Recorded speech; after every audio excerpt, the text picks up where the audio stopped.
Next, I had predicted. I was correct in my prediction, but the circumstances were wrong, and we'll get into that. I also predicted that this match was going to be a stinker, and it wasn't. This was we saw The Miz and Logan Paul team up against Ray and Dominic Mysterio. Logan Paul brought the thunder.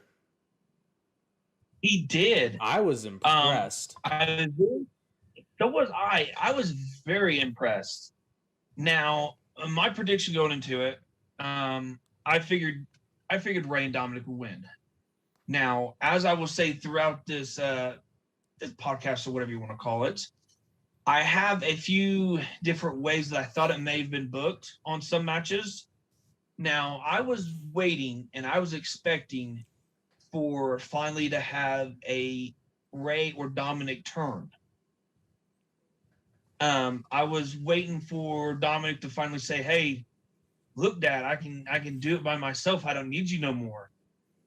And finally turn on his dad. And then at WWE Backlash, we would have that match between Dominic and Ray. But I was very unexpected. Yeah, I had Miz and I had predicted that Miz and Paul would win, but I predicted that they were going to cheat to win, which they did, and it's very surprising. I know, and Logan Paul was.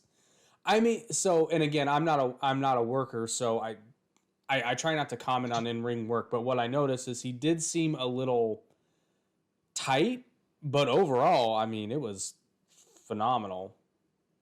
Now, what I did read is that before WWE, he was doing some small stuff at like any promotion in California or something like that, where he was already kind of working. That would make sense. I think is already. Yeah. Well, and again, so Logan Paul, love him or hate him, you can't deny he's a very athletic guy. Very true. Very, very true. And I love the fact that, and I had to actually, it was funny because I actually had to explain this to somebody who's not a wrestling fan, but I was like, holy shit, Logan Paul's wrestling at WrestleMania, and they're like, really? And so I had to explain, because I sent a quick video of him doing the Eddie shimmy and then the frog splash, and they were like, why is he dancing? And I'm like, oh, okay, this is a long story. So like, the match is going on, and I'm literally like having to explain the whole like history of Eddie Guerrero and Rey Mysterio, and then even Dominic during that angle. And I was like, and then Eddie passed away in 2004, and Rey and a bunch of other people were like, super like. And now whenever you pay tribute to Eddie Guerrero, you do the Three Amigos, or you do the shimmy, or you do the frog splash. And Logan Paul is a heel. Now a heel is a bad guy in wrestling, so his job is to piss people in the crowd off. And people love Eddie Guerrero. So for a heel to do that is going to piss people off. And they're just like, what the fuck? And another plus I've seen about him is most celebrities, when they come in, they're faces. Yes. And like to put Logan Paul in there to be a heel, he played it off perfectly. He played the heel part. He was there to piss you off. So Logan Paul's already a heel, though. He already has a mastery of that game. Oh my goodness, yes. Yeah, he's already got that down. Now, Logan, listen, man, I know you're rich already, but you might want to do WWE fans a favor and not necessarily change career paths, but maybe add that to your list of things that you do. Just it could thought. be. He was really good. I really enjoyed Logan Paul. Yeah, now, I did.